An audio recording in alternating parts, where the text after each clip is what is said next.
pertanyaan yang tajam buat tamu kita hari ini. Ini udah punya. Oke, wow, semangat sekali ya hari ini ya. Selamat siang semuanya. Baru makan kok lesu ya. Selamat siang semuanya.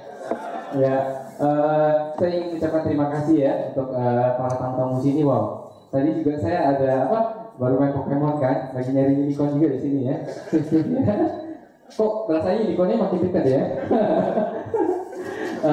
Ya kita campur aja bahasa Indonesia bahasa Inggris. Thank you untuk tadi untuk kami. Untuk on time itu ada Gojek ya. Untuk Dani juga CEO of Traveloka dan juga Wenas ya CEO of Matahari Mall. Ya menarik. Mungkin pertanyaan pertama saya pengen ini ya tanya ke tiga panelis di sini kita yang awesome banget ya. Jujur susah banget ya untuk dapat waktu mereka ya.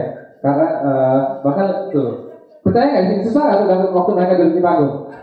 Susah kan? Nah makanya manfaatin nih sekarang nih ya. Nah pertanyaan pertama, kesan pertama Anda gimana soal temuan ini tentang Google Temasek ini? Kesannya apa? Pernah kali pas baca, pas tahu tentang riset ini, apa kesan pertamanya?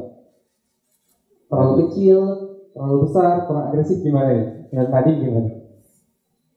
Kalau saya baru nyampe sih pakai Gojek, belum sempat lihat-lihat kemana lagi. Tadi agak telat masuk, tapi ya impressionnya adalah presentasinya Tony, which I thought was very very exciting for everyone. So that was my first impression. Great. Jadi gimana? Ya, ketika dulu kita mulai tahun 2012, kita tahu ini bakalan lumayan besar marketnya, tapi tidak tahu persisnya berapa besar. Kalau lihat angka-angka yang tadi, kelihatannya lumayan besar juga. Tapi satu view yang kita share itu kita akan selalu grow, marketnya akan selalu grow, dan ada opportunity di sana. Kalau dari saya, it's actually very positive because the last report that we've seen was done on December 2015, and this report has actually shows better numbers. So that means it's actually growing faster than what was researched before. Yeah, and I also say that in MatahariMall.com as a part of the e-commerce industry, we are very fortunate. Karena tadi angkanya di-share-kan growth year on year-nya kita mungkin base-nya paling kecil, jadi growth-nya masih paling gede. So it's very happy. 39% year on year for next 10 years. That's no complaint. Tapi ada faktor yang lain yang Anda lihat sebagai pendorong buat ini pertumbuhannya, dan mungkin ada yang beberapa disebut contohnya kelas menengah, lalu kecepatan internet, sama ada yang lain di sini Anda lihat sebagai faktor penting juga yang perlu dipertimbangkan. The logistics, payments, so I think those. Jadi ekosistemnya itu sekarang. Kalau dulu kan yang didigitalkan itu baru jualannya gitu kan. Terus sekarang tiba-tiba let's say logistiknya juga mulai didigitalkan, then like the payment also ada sekarang lagi banyak nih fintech masuk and digitalisasi, jadi semua itu jadi digital, jadi lebih cepat lagi gitu. So that's how we see it. Yeah. Di bidang online travel gimana? Kalau soal payment?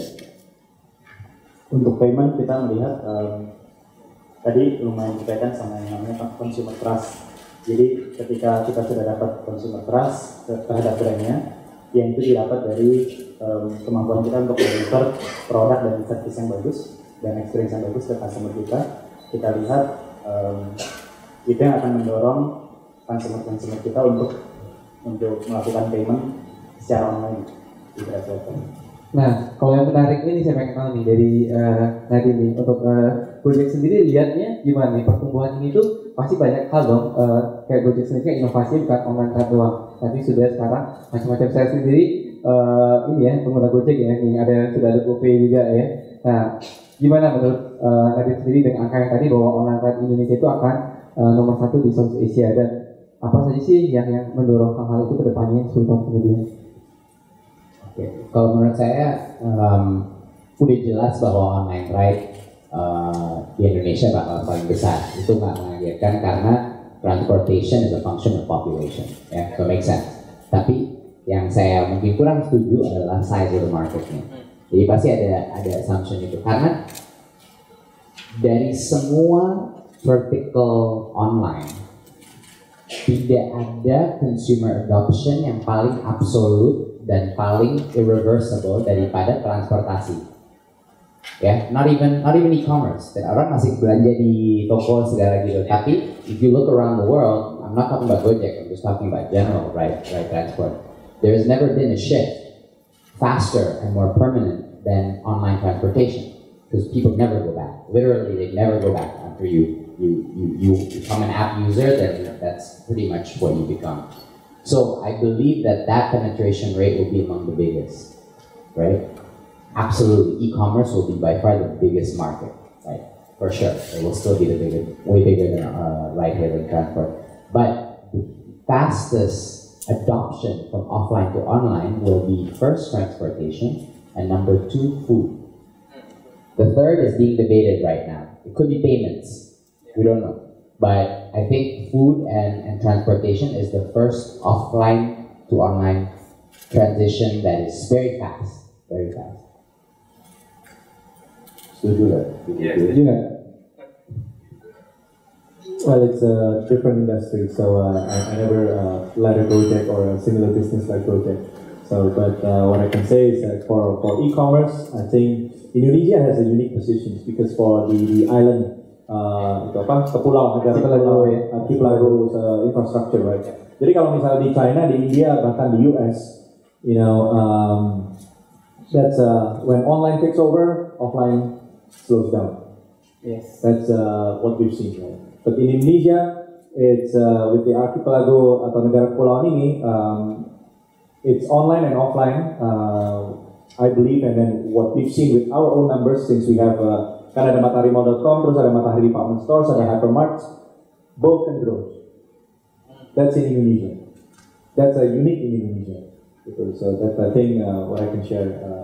Tapi memang menarik ya, soalnya kalau Indonesia kan sering dibandingkan Indonesia 2-3 years behind India, behind China. Tapi memang India, China, even US itu Brazil itu dia one big continent. Ya, Indonesia is more like archipelago.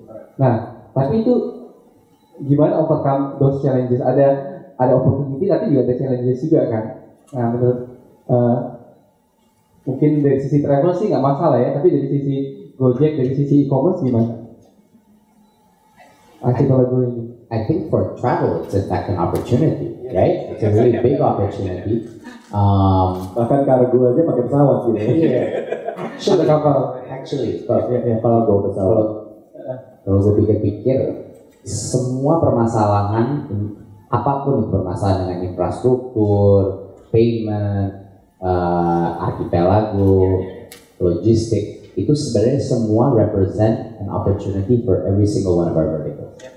It's actually a net positive thing. Okay, so let's go through them one by one. So e-commerce, for example, the fact that sometimes it doesn't make economic sense for you to invest in a mall or a department store in a particular village or an island lends itself naturally to e-commerce, right? Which is why you're seeing in e-commerce right now there's a big outside of Java market, probably one of the fastest growing, right? Yeah, it's actually, in fact, let's say, I shared numbers with some of the media a month ago. Our before and after Lebaran, spikes-nya itu 10 kota, top 10 kota itu bukan Jakarta, by value or by transactions. So number 1 by value is actually Magelang. Number 1 by transaction actually Batu. Wow, it's dekat Malang gitu. And then it's like I've seen this number. Oh wow. And that I bet that number would be radically different if there was a Senayan City in Magelang, right? Or or multiple retail outlets. So for travel, it's amazing, right? Because basically the middle class grows. What is the first big chunky disposable thing that they do with their money? They do it to travel. Okay, so this is already amazing for travel. For Gojek's actually solving 2 of the big pain points, right? Outside of its transportation, which is fundamentally an urban thing, the structure of the Indonesian economy lends itself so that Gojek's plan is to empower e-commerce using the 2 things that's kind of a little bit broken now. One is payments, through GoPay. Number 2 is logistics, through all kinds of vehicles, right? Delivery. So what we plan to do is we supply the arms to the e-commerce, race that is happening. So that's our strategy. So all these problems in Indonesia, that's what makes Indonesia such a big opportunity, I think. So everyone complains about the challenge. I just think the bigger the problem, the bigger the opportunity. So you think these numbers are actually conservative? I think so. Yeah, so I think it's like as Ty from Temasek said, right, it doesn't include a lot of different sectors. Right? Exactly. It's first-hand goods. Personally also I think it's conservative karena yang kita lihat tuh angka itu kita nggak masuk kayak disruption. Maybe like in the next 5 years, 3 years, there's any disruption. I don't know. I mean from technology, maybe there will be I don't know like machine learning, AI. So this is basically building from like a macroeconomic, like disposable income growing, middle class growing. Yeah, maybe it's conservative. Like if you ask my engineers about the inflection curve, they think it's going to happen in the next 4 to 5 years, right? When that point of algorithmic exponentiality where we can't even figure out how fast our own technology is moving it. So if you ask an engineer, they'll give you a much more aggressive answer than that. Exactly. Right? Case in point, 10 tahun yang lalu kita nggak tahu bahwa akan ada smartphone revolution yang sekarang lagi terjadi. Nah, untuk Traveloka sendiri, ini menarik ya. Tadi Nadine ada bilang kalau untuk travel mah arti program opportunity. Nah, tapi kan kalau saya lihat travel itu in terms of consumers kan disposable income. Biasanya kan mereka ada budgeting nih. Kalau sudah habis sekali mereka nggak akan travel lagi, misalnya sudah budgeting. Oke, mungkin pas season tertentu saya akan berangkat. Nah, tapi kalau e-commerce kan lebih recurring. Apakah benar seperti itu?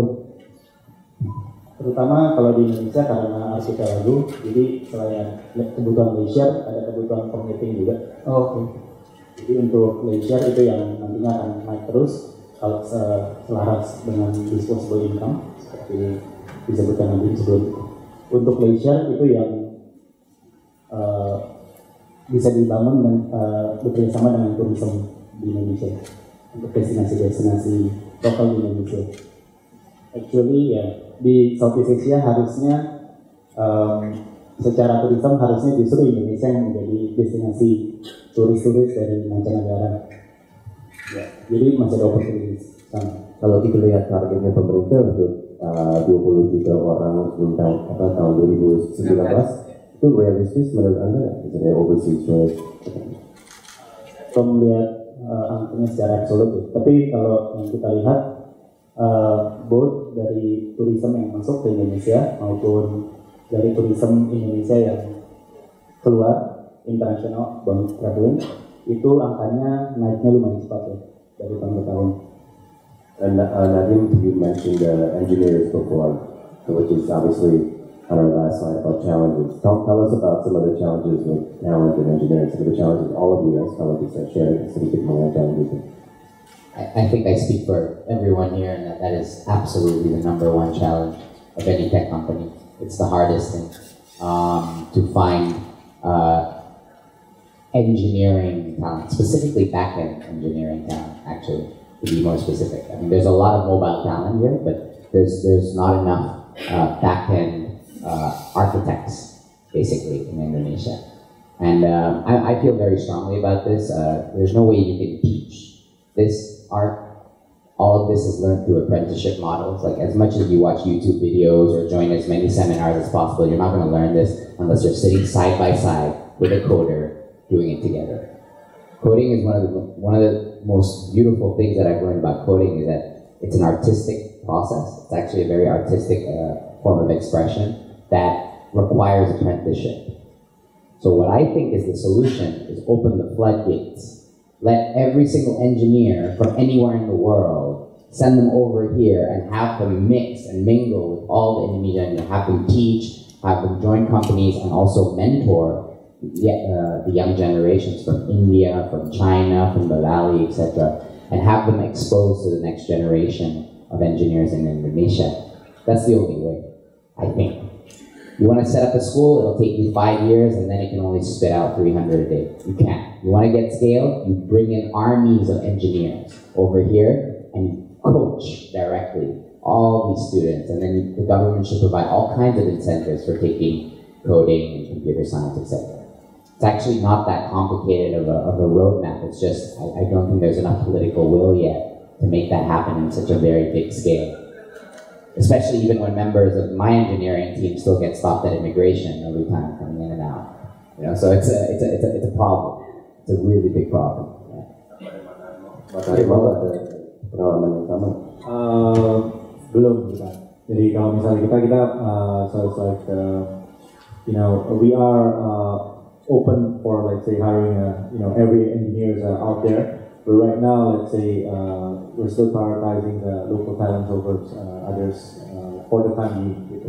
Karena kita masih bisa cari, bisa nemu. Then we also, let's say, in our tech and in our marketing, uniquely, I think, compared to others, is we hire a lot of fresh grads, and then we teach them from scratch. I think the concept is very similar. So it's about about followerships, and then how to actually build them from scratch. Jadi kalau misalnya kita hire, for example, marketing itu, kita hire dari agency atau mana itu, they have a different mindsets of you know, marketing, and then I think e-commerce marketing, like each and every one of us, is performance marketing, right? It's not the branding marketing where usually, okay, give me the budget, you know, I'll split it across the different channels, but that's different, right? I mean, we have cost per orders, customer acquisition cost, and then ROI. So we have such concept which we track on very meticulously on a daily basis or even on an hourly basis gitu. Jadi benar-benar kayak dipirit-pirit gitu, but ya yang penting ROI-nya bagus gitu kan. Dari engineer ada berapa banyak di Traveloka? Dan perasaan kalau Traveloka tahu saya semua itu engineers, even like finance, semua engineers ya. Terus dia bahkan orang expert engineers ya. Kalau Denny sendiri dia makanya dia bilang, saya ini scientific marketers, dia bilang, jadi engineers. Nah, itu gimana, bisa cerita nggak? Yeah, I think we are quite lucky on the engineering side. So we think the behavior of the engineers is engineers yang strong biasanya mau join kelompok engineering yang strong juga. Karena apa? Mungkin salah satunya karena tadi ada learning yang hanya bisa didapatkan dengan sit down side by side, dan dari awal kita beruntung karena tim awal kita lumayan strong dari sisi engineering, dan kita juga berusaha ya setiap hari untuk bikin culture engineering yang strong, kemudian untuk hiring the best talents, termasuk mendatangkan orang-orang Indonesia yang tadinya diaspora keluar, udah belajar, sekarang kita masukin ke dalam. Itu untuk dari engineering side. Untuk dari marketing, performance marketing, digital marketing side, kita juga punya program-program untuk acceleration. Di antaranya kita sekarang lagi ongoing, kemarin opening sama Hindi. Kita kerjasama sama Google, kita bikin International Analytics Development Program, di mana kita hire the best graduates dari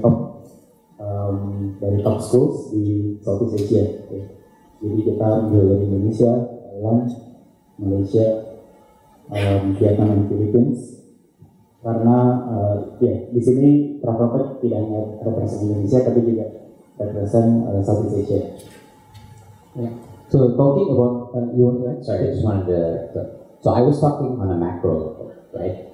70% of Gojek. I just want to clarify. 70% of Gojek engineers are all Indonesian, and they're top notch. Yeah. But what I'm saying is, as a macro, as an industry, the quickest way for us to actually get to that next level super quickly is actually by creating porous borders. Sending Indonesians out, coming back, or sending experts from outside. So that was the assertion. Assimilation program, gitu kan? Yeah. Send them out. So for example, we sent 3 of our super guys, Indonesian engineers, over to Bangalore for 2 months. They came back already super buff, and they were like ready. We immediately promoted them up because now they know, now they see it, and now they're like even better than many of the Indian engineers. Because they got exposed to scalable architecture. That's it. It was that little 2-month session where they could see, oh, that's what it's like, you know? And then they get their own ideas and then they soar. So it's just amazing, the impact of sending talent across different economies and different tech hubs Tapi pendidikan tetap ini pasti penting kan, pendidikan. You said right now you started with 5 years kan, tapi something has to be done to make it more attractive. You know, maybe dengan perkembangan pesat ini di bidang e-commerce dan online travel, online rides, orang akan melihat ini sebagai career yang lebih menjanjikan, lebih attractive daripada the traditional careers. You know? Engineering talent will continue to increase, and it's going to become pretty much the highest paid undergraduate probably job in about 4 years, easily the highest paid one. So that will take care of itself. But the supply is the problem, right? The supply, and to do that, you know, when you ask your average coder, it's like, how much did you learn about what you know now in university? They will tell you on average like very little.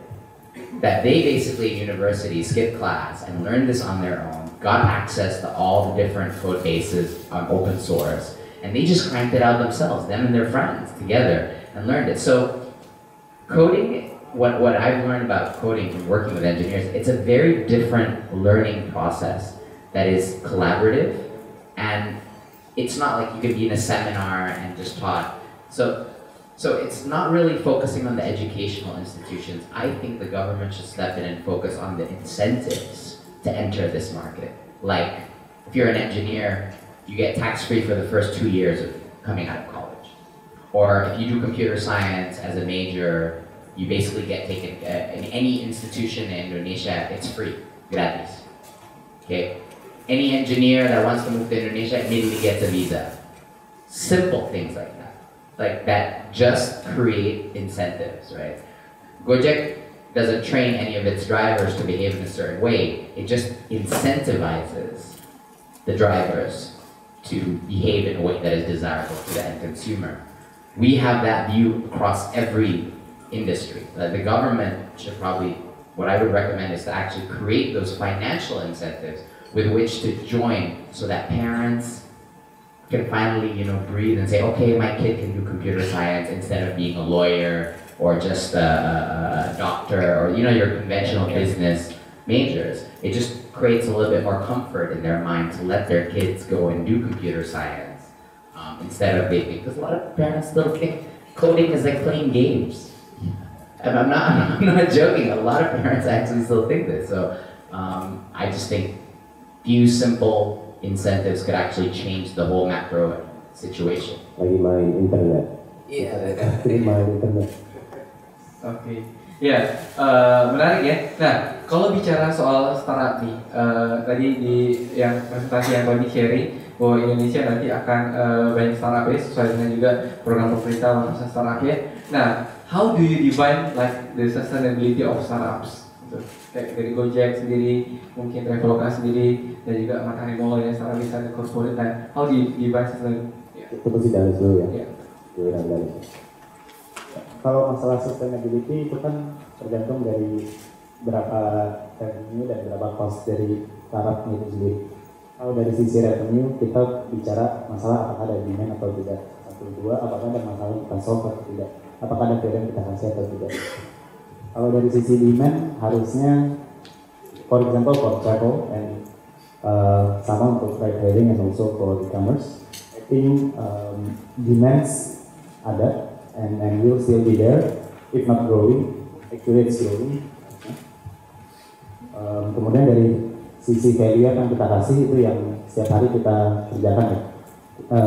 So every day we are working hard to provide the best service and creating the best product for our customers.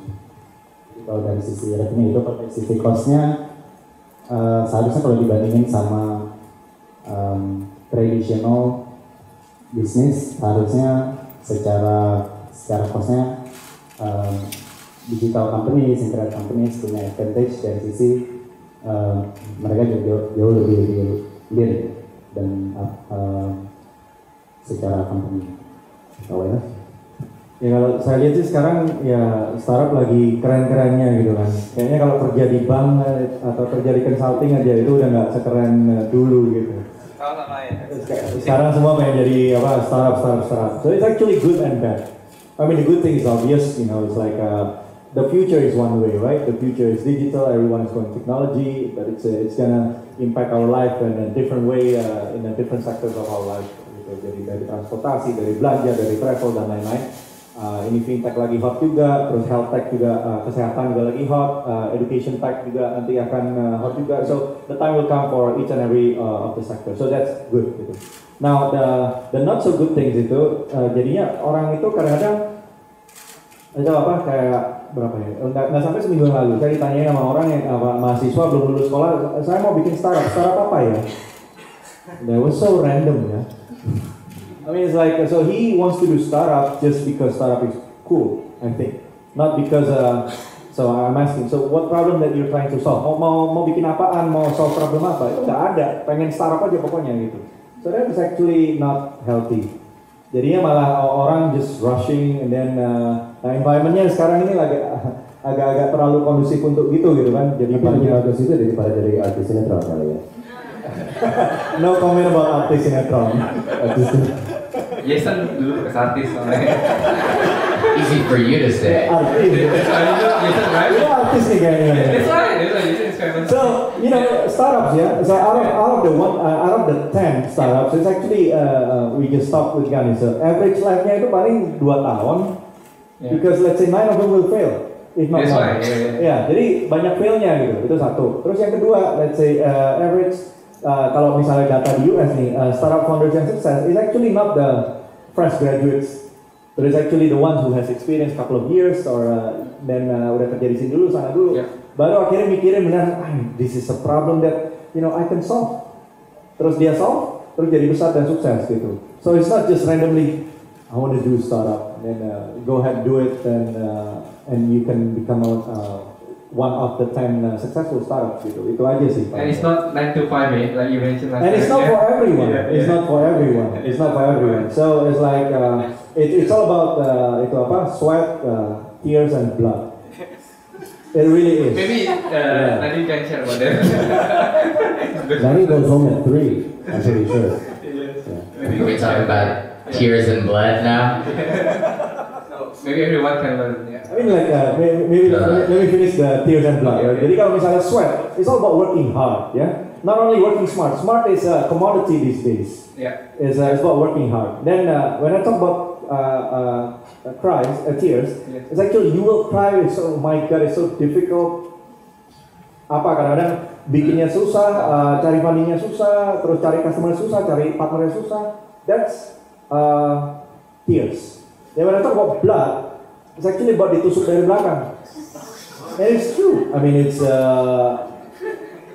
real, yeah. I mean it's kalau misalnya kerja di corporate, there's a pyramid, right? It's like structure report apa dan lain-lain. Kalau misalnya di startup, I mean nanti we can talk more about blood, but it really is. It's like teman-teman jelek gitu. Then what can you do? You move on. You don't go to a lawyer and then try to sue. I mean, it's a waste of money and time. You move on. Yeah. You? So I completely agree with everything Hadi just said, and I just want to emphasize a few points. Like, you don't go into a startup to make money. This is way too painful to do this to make money. No one that comes into this gig to make money ever makes money, okay? You go into this gig to solve problems, because I can assure you the pain is so high, your pain threshold has to be so high that it won't be worth it if all you're seeking for is financial gain. It won't. There's way easier ways of making money, guys. Way easier ways of making money out there. You can flip property in Jakarta and make good cash, So this is the point, like, as an entrepreneur, I hate these motivators who tell everyone in the world that everyone can be an entrepreneur, okay? This is the world's biggest lie. Not only is that not true in our way, but not everyone should. There are people that are just as happy not being an entrepreneur, they can join startups, etc. But being an entrepreneur is like I said, it's more pain than anything else. So if you really enjoy pain, then that's a good idea that you're an entrepreneur. Like if you're a little bit sadomasochistic, you like to challenge yourself, a lot of people that like to run or do marathons. Okay, that kind of mentality. If you've ever run a marathon before, I haven't done it. I've never run a marathon, but that kind of mentality is exactly what it's like to I think be an entrepreneur. So it's got to be worth it. So if you're not in it to solve a problem, there's no point. Now to the point about this 90-10, is it 90-10 or 80-20, the success ratio? 90-10, oh man, that's bad. So you go into something that has a 10% chance of success. That's insanity, right? So you gotta be a little bit crazy, I think to do that. But I have a theory that the people who end up in that 10%, it's not necessarily that they're smarter than the rest. It's not necessarily that they're better salesmen or that they're better thinkers or anything. What I've seen so far is a lot of the one thing kind of common that find the people that pass the centaur stage, they just don't give up. Literally, they just don't give up. So a function of success is a mathematical probability of how many times you try again until you hit. Okay? It's a scientific principle. Okay, I failed 3 startups before this, right? I attempted, failed other types of. It's just, I think it's the most undervalued skill set. Not quitting. I know that sounds kind of weird, but I firmly believe this because the number of times that we could have quit as Gojek, like there were many times. I'll tell you that, but we just kept going after the break, and I'm sure all the startups reach that point of oh God, it'd be so much of a relief if I just did something else right now. Well, let's thank you, Dan. Let's take some questions now. Tony, do you want to come up here so we can get some Google-related question? Ada pertanyaan dari wartawan-wartawan, teman-teman wartawan, atau kita lanjut aja diskusinya? Ada nggak ada pertanyaan buat siapa saja yang ada di panggung? Ya, Mas Ita. Hello, Bapak-Bapak. I'm Ashita from Digital Indonesia Masasa. So I'm going to bring you back to the report. It says that in 10 years, actually what we need to do to reap or grab the opportunity of the 81 billion digital economy is to have this talent, engineering, payment mechanism, internet infrastructure. But I just want to know your opinion. Is it really possible? How optimistic do you think Indonesia can provide you with this, infrastructure, logistics, payments in the next 10 years? Because it seems like it's going to take a long time even to have one policies out. The e-commerce roadmap hasn't even, we are not hearing about e-commerce roadmap ever again since last year. So how optimistic are you? And if I can ask one of you, I know engineers is, you talk about the engineers side already, but which one will be the easiest relatively in this, I think 5 templates? And maybe which one will be the hardest to achieve in the next 10 years? Maybe you can put up the slides, please. Thanks. Okay, yeah. So there's the payment. Itu bisa pakai slide itu lagi nggak yang last slide? Iya, kalau bisa ditampilin. Iya, tampilin aja. Yang kedua, hampir yang terakhir sebelum terakhir. Jadi kan dari hasil riset kita dari 200 billion digital economic opportunity in Southeast Asia, Indonesia is like 81 billion. But in order to get 81 billion, there are 5 things we need to solve. First is about talent, right? Second is payment, and then infrastructure, customer trust. Yeah, not this one. Yeah. Terus. Well, why don't we, Tony, do you want to just kick it off here, what you think, out of those 5, the easiest, hardest, and just maybe. So, I think it's a good question. I think we need to investigate it together. And I don't think it's just a simple linear answer either. I think, firstly, if you have a look at the data side of things in terms of how the estimates were made, and then what our level of confidence is around those. So, I think if you look at the way the data set was put together, there was very much an inclusion that this would only include the core elements. Okay, so there are going to be not bigger, but there are going to be more contributors to the internet economy than just these four elements. Given that these four elements will be the major ones, but there are also going to be other areas such as people who are downloading music and entertainment, for example. That's not considered inclusive of this, but they will be also big contributors to the internet economy. So, and I think if you ask anyone on the panel, do they feel that there's an opportunity, a real opportunity, and is it really in our sights to get the market to 81 billion by 2025? I think it would be a resounding yes. I think in terms of where we're going with this, and I think there are people here who are already making steps in some of these areas, such as payments, which I'm sure is close to all of your hearts. But talent and engineering is absolutely, I would say, the biggest challenge here, and I'm inclined to agree with Nadine that for radical problems you need a radical solution, and to really create that knowledge transfer platform across countries for Indonesia would be incredibly rich. And I see that in our own business, where we are reasonably good at sharing technical skill sets across within Google and within geographies, and I think that's a great way to go. Are we going to be in a position where we can enable every single requirement for engineering to be met by 2025? I don't think so. But are we going to be in a position where we're going to be enable businesses to get to that point of financial success? Yes, I do. And they're the 2 points we can control most. And then I guess the last piece that I'll speak on is the access piece. If you go to countries like Vietnam, for example, now, it's probably well known that the adoption and watch time of YouTube in Vietnam is incredible. It's incredible here, but in Vietnam, if you walk into a cafe, they'll hand you your menu and the Wi-Fi password. Right, pretty much everywhere you go, it's free ubiquitous Wi-Fi. And so I think the more we can start to double down on creating many more ubiquitous access solutions for Indonesians and make it more accessible and more cost effective, then that's going to really help escalate this and move it much faster. Yeah. But To that, in Vietnam, the top downloaded apps are Wi-Fi search apps. Yeah. Very popular in Vietnam. So going back to the question, right? How confident you are? Yeah. The 81 billion.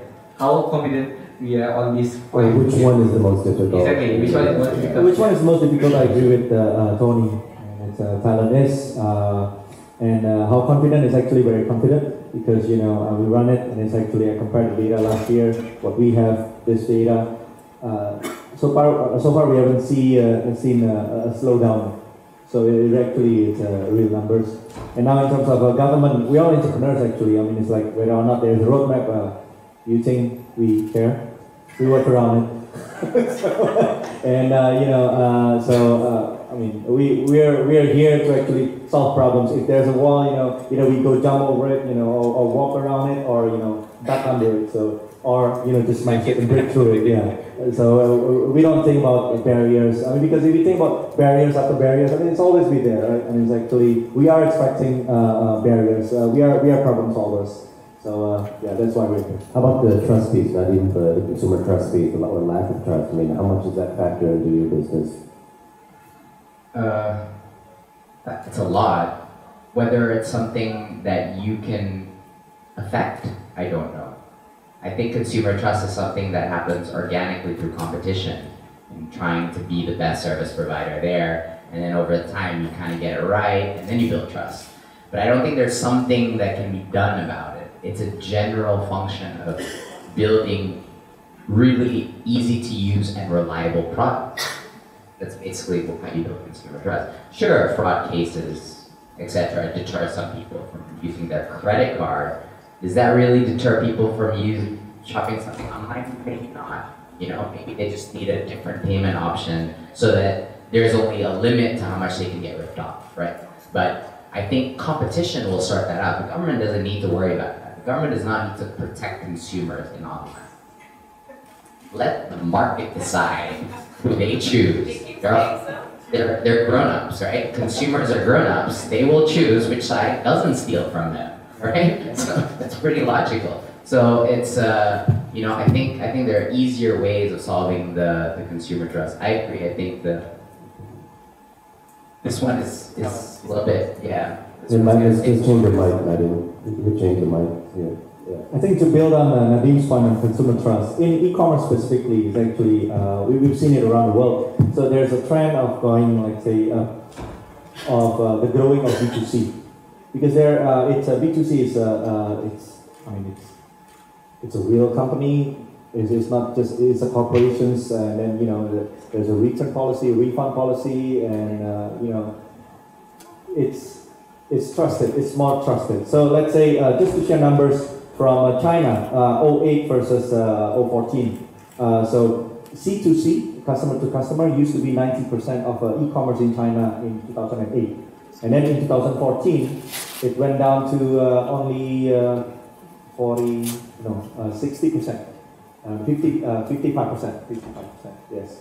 So actually the B2C grows because it's an organic shift of consumer trust that, you know, there's more B2C, there's a C2C, so people right now shopping maybe still in social medias, and then us, you know, the big players, the trusted brand, the trusted retailers offline coming in online. You know, you can buy the same shoes from PO first or from a retailer who's going online.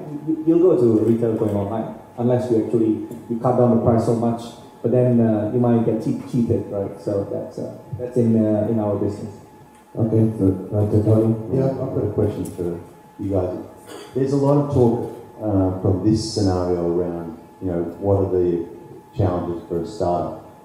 You guys are no longer startups, right? You guys are now relatively established businesses and well valued and more consistent. But in terms of the 81 billion, we don't just need many more startups. We need you guys to go from, you know, a $700 million valuation to a $7 billion valuation. Equally as important as getting a bigger startup ecosystem. Are there things on this that are not on this board? Are there things that are preventing your businesses to go into the next level of growth that are not being talked about yet that you feel might need to be addressed in order for your businesses to expand to the next level that you need? And Nadim, you want to start? I would probably, two things that are not on the screen. Number one is, and this one doesn't apply to me now, but I think it applies to the rest of the industry. None of this would be possible without capital. Lots and lots of capital. Okay, so everything here, the prerequisite is capital, right? Payment mechanisms that are scalable, capital, security. Talent, capital. This, all, everything capital. So on this front, even though it's not mentioned here, on this front, this is the one where I'm most optimistic about. And the reason is because no matter what's actually happening on the ground, the foreign perception, the foreign investment perception of Indonesia is basically a slice of China. Okay? This is how they see the world from the demographics and size. So they have numbers in their head, which represents about 20% of China currently, market cap of tech companies. That's a very big number. It's a very big number. So the effect of that is both, it's always positive for Indonesian startups. It can have negative consequences because there may be some dumb money, right, that are chasing around bad businesses, which is fine, but that's all part of the game, right? But essentially, I think the ability of capital to come in and how attractive Indonesia is because of the starting base is only going to continue to be strong. Okay? Perception is everything in the investment community. Indonesia's big. It's the next one after India and China, money's going to come in. The other thing that isn't mentioned here is, I think, government, the role of government. So we mentioned about the e-commerce roadmap, essentially. You know, I think e-commerce players, tech players has been basically politely saying many different things that basically means one thing. Less regulation, better for everyone. Okay? So regulation that helps this industry is actually not regulation, it's deregulation. Okay? Deregulation. the beauty about tech is that the market decides always. The market decides, and having that purity, that integrity of a free marketplace is the beauty of why tech companies can rise without paying bribes, without knowing important people, without necessarily being entrenched as part of the old political elite. This is the beauty, this is the democratization of new business because of technology. So if the government comes in and starts putting walls around it, across every vertical, I think, by the way, I'm saying, we've actually been very lucky to have a government that is extremely supportive of the tech industry. I'm going to say that. But as a principle, the regulatory approach should be deregulation as opposed to regulation. That's just my sense. Okay. But wait, let me just see if there's another question. It's a small question. If you could just help me, maybe for Tony, if you could help me understand how we sort of put the dollar balance to the market sizes. Because I feel like reading different kinds of reports, they are always kind of vastly different to each other. Maybe you can give a little bit more detail on the methodology there. Okay, so for the methodology, we have our good friend here from Temasek, Ty, maybe you can help with that. Okay, we could share with you a little bit on methodology for the e-commerce, the way we focus the e-commerce market size. I think first we look at the market size of the retail, the normal retail market, and then let's say we look at the retail market size in 2015, and then we look at the current market size of e-commerce 2015. So that way you get the e-commerce penetration. So that is the first entry point, and then we forecast out the retail market size up until 2025 based on GDP growth for certain country and certain country. The retail growth could be slightly higher than GDP growth, namely Vietnam and the Philippines. So that's the retail market forecast, and then we look at what we call it the benchmark country. For example, we look at, let's say, we compare how, let's say, Vietnam e-commerce would follow the path of, let's say, India 5 years ago. So, and we identify for each country in South Asia, we identify a benchmark country, right? In this particular, Vietnam from 2015 to 2020 would be follow India from 2009 to 2014 based on 9 indicators that we have, because we're using internet penetration, using population below 40. We're also using such as the infrastructure available. So we use that and we identify benchmark country. Ada lagi? Silakan Bang. Terima kasih. Dion dari Jakarta Globe. Saya pertanyaan untuk 3 bapak-bapak di depan ini.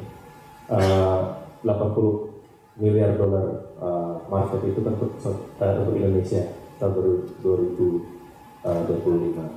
Tapi ada 120 miliar dolar lagi yang ada di Singapura, ada di Malaysia, ada di Vietnam, ada di Kamboja.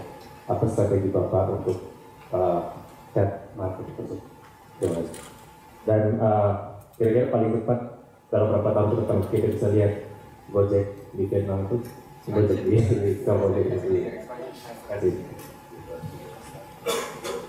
Dan kita dari dulu. Udah expand. Iya, udah expand dulu ya.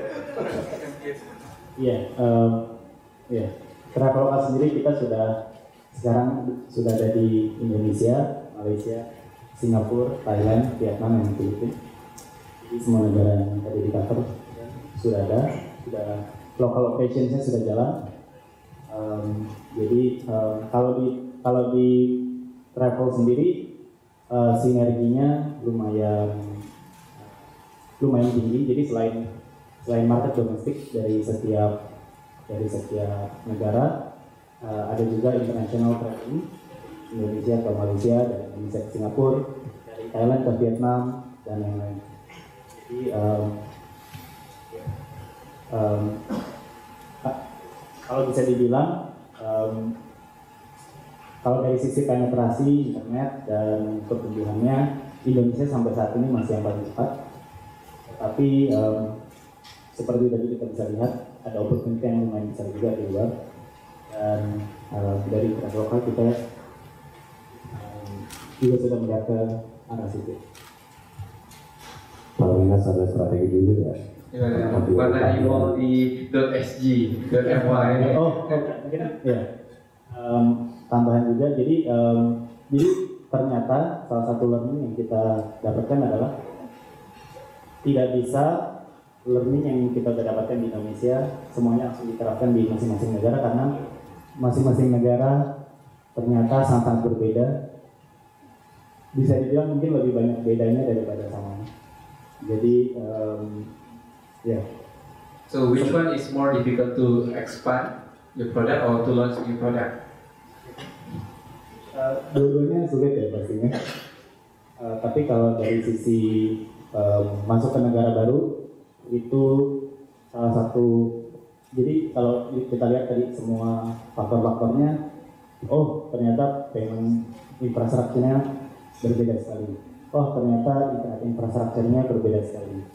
Terus dari sisi consumer trust-nya juga mesti dibangun dari awal kan. Maksudnya walaupun kita bilang we are one of the biggest online company in Indonesia, tapi itu tidak bisa dirasanya sama konsumer di negara-negara.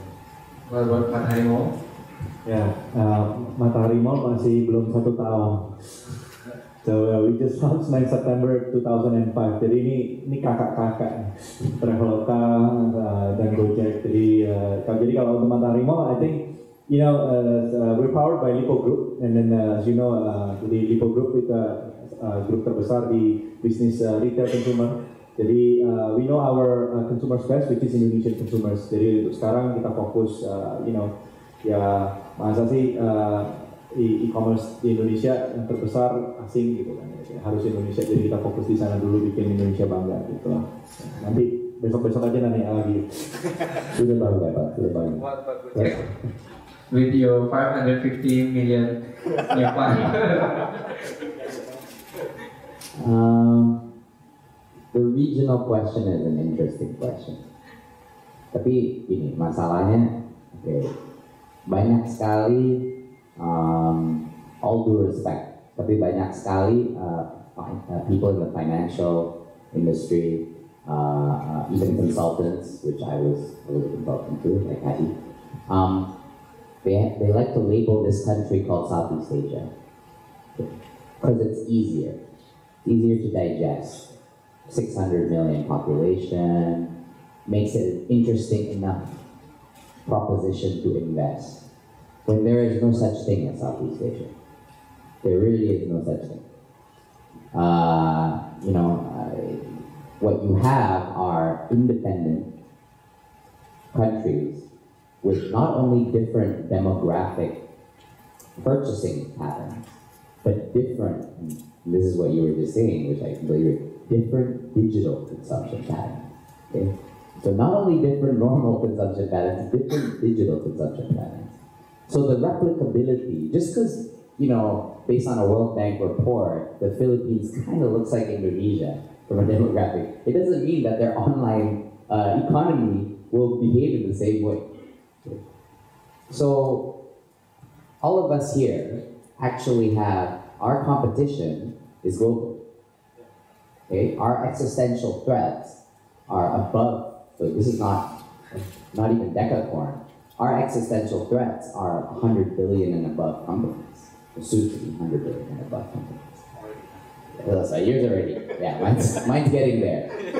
Okay, so that's what we're up against. So you have to think, right? In a war strategy, when you have ammunition, what do? Do you run out of your benteng and try to pick out an enemy in the open field? Or do you entrench and reinforce your fortress that you know, that you love, where you have the support of the people? So it's quite rational of an approach to think of an only Indonesia thesis. And I think a lot of our investors would love that. I think travel is probably a little different. I'm super proud that finally an Indonesian company went outside, so that's awesome. But I think for other us who where winter is coming, right, Hadi? Winter is coming. We need to build our defenses, so stay local. This is a big enough market. Why bother? Okay, so with the Game of Thrones metaphor here, anyone else have a combative question? Yes.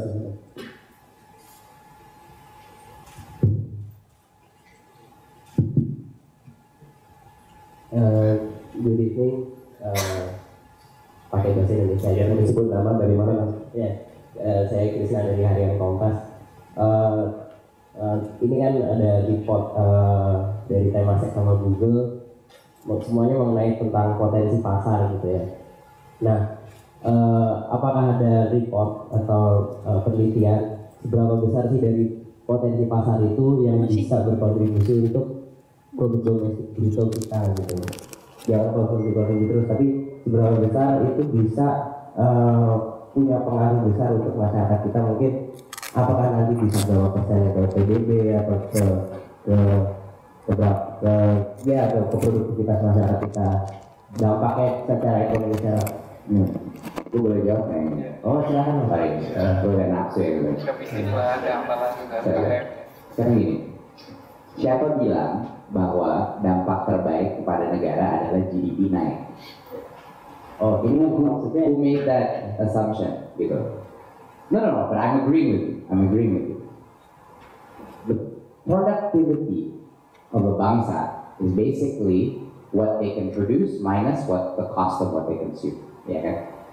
Basically, there's the productivity that is created by technology companies to be able to let you buy something cheaper, faster, especially, has huge, and I'm talking about e-commerce here, I'm not talking about Gojek, I'm talking about e-commerce, has huge impact on your discretionary spending and on your disposable income. Companies like OLX, where you can liquidate any asset that you have and sell it to anyone, okay? So Matahari is a more mall marketplace, but so they do that too. Tapi let's look at OLX, which is a pure C2C marketplace. Bayangin, sekarang semua aset lo bisa lo uangin. What does that do to your financial flexibility? And then what does that do to the economy overall? Okay. Transportation in Jakarta has never been cheaper in the history of Jakarta. Has it? Am I right? This is the cheapest time for private transportation ever in Jakarta and soon to be in other cities because of technology. So my argument adalah jangan mengira bahwa konsumsi, efisiensi konsumsi itu tidak berdampak kepada kesejahteraan negara. That's my point. Jangan melihatnya GDP doang, kita produce berapa, kita hire berapa orang. Tech dampaknya bukan kepada employment labor force, itu udah jelas.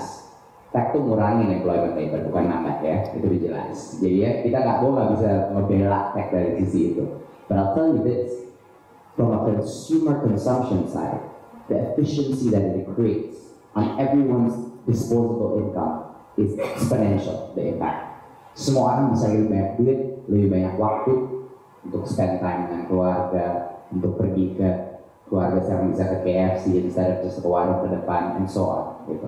So I want to make that slight point, gitu, bahwa itu juga dampaknya sangat positif kepada consumption. And I think it also increases opportunities in other areas that we may not know exist, right? So it's not exactly just reducing the workforce, it's creating different opportunities in different areas, right? Gojek's a bit of an idiosyncratic example of that. Gojek's the exception because I think we all are somewhat marketplaces, right? Where we're actually empowering people to find an occupation. But not all technology companies are like that, okay? Not all. So technology companies, what I meant, we don't traditionally hire tens of thousands of people like a cigarette company. But we do create opportunities for people to actually earn through a software platform, right? Yeah. But I'm not even talking about the number of drivers that we employ livelihood. Forget about that. Just imagine how much productivity we increase in Jakarta. Just Gojek, in terms of time saved and money saved. And think of the impact of the economy of that. So even on the consumption side, I would argue the benefits are huge because it's consumption efficiency. Maybe let me add on top is on the producing side, right? On the supply side. Jadi kalau misalnya kan e-commerce kan, so we talk about merchants, right? Marketplace, merchant selling, right? So before lu mesti buka toko physical, mesti renting, dan mau ngembangin toko mau ngembangin bisnis mesti buka di lokasi lain banyak dan lain-lain. And even then it's actually with the cash flow and then the loan, it's a linear growth. Now with e-commerce, you could be someone in Klaten or in Batu or Magelang or whichever city where you produce, and then you have internet connection, you can sell online and sell across Indonesia. That is exponential immediately to the producing. So that's how let's say e-commerce in this case is specifically help exponentially grow the productivity. Yeah, same thing as well actually for Gojek. I got experience. I like bakmi, but I know the owner. Normally before Gojek actually order per day just like around 200 mangkok, but with Gojek, he said to me that it grows like 3 times, 600 mangkok. Yeah, so it helped also in the to this UKM SMEs as well. Okay, thanks. Well, so udah mau jam 4 nih. So maybe one last question ya. Satu terakhir, ada yang punya pertanyaan yang sangat burning, ada yang mau nanya sesuatu. Okay, so does anybody like to add a last comment here? Maybe I'd like to add to Tony's questions. Tony's questions about, let's say, what is not on the page, right? And that could help us accelerate or reach that 200 billion, the 81 billion. So I think for Indonesia, specifics is the success stories. So we need the Larry Page of Indonesia, or the Elon Musk of Indonesia, or the Jeff Bezos of Indonesia. So we need those that jadi supaya yang lain bisa ikut dan terinspired to keep going at it, right? Not giving up. I also like to add. I think we have these programs to put startups through acceleration programs at Google, right? And one thing we need to have more women in looking at this space as well. There have to be good examples of women as a success in this space too. So it's not just 3 guys up here, although you're all very attractive. Exactly. But I mean, we need to find a way. I don't know how we do that. Maybe we make a sinetron about female developers. I don't know. What do you think? Pak Dani gimana? Kalau perempuan traveloka apa enggak? Lumayan banyak di position yang senior juga. Ya, kalau So I believe we have more female VPs than men. Yeah. The director level though is only 1 female, which is a shame. But 1 level down, more females than on the VP side. Yeah. So I'm really happy about that. We have females doing a male's job actually in our company. So for example, our head of operations are actually a mom of 1. Jadi keren banget. Jadi the queen of warehouse. Everyone call it. So when she goes to warehouse, jadi anak-anaknya itu gede-gede badannya, customer service or distribution guy or the fulfillment guy, kayak yang benar-benar yang di gudang yang angkat-angkat, terus panggilnya kalau dia datang momski panggilnya. So maybe the last word, Tony. No, I think on the women in business side, I think two answers. One, within Google, we're working very hard. We're about 50-50 in Indonesia, which is fantastic. But it's reflected on the web. More women using the web. The web needs to have those great ideas as well. And one business I'm just fascinated by is Teachup.com, and which is led by a fantastically talented and strong leader. And we need more of those kind of landmark businesses to help expand. And Hijab is expanding beyond borders here as well, which is smart and exciting. We just need more of those businesses to point to attract more businesses and more women into this industry. Okay, listen, thanks. I think that is what need to happen. Like if you want to reach 81 billion in terms of like travel. apart from these 5 here? So we believe from the demand side, it will grow. Definitely, it will grow. More people will travel. More people will need rooms to stay. Tapi pertanyaannya gimana cara grab opportunity atau value itu, dan di Traveloka kita believe kita bisa, seandainya kita bisa selalu kasih service yang terbaik dan bikin produk yang paling bagus,